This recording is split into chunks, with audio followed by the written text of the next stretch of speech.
I have a Pro Series PS-C33 system, and it sucks the water out.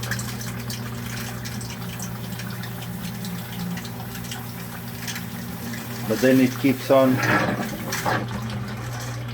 then I see water keep going on flowing in from the drain tile, and the Palatine Public Works department, the water department, they are saying that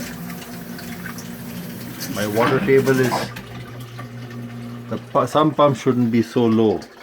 They're asking me to put bricks under it.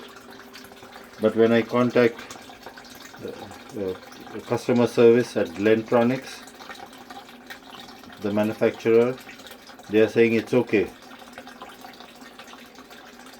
Your sump pump is fine. Who is right? I don't know. You can see the water is flowing as though a faucet has been opened. In fact, I replaced my earlier sump pump thinking there's something wrong with it. Should I raise the float switches? Or are they okay as they are? Don't put that wood on your float, okay?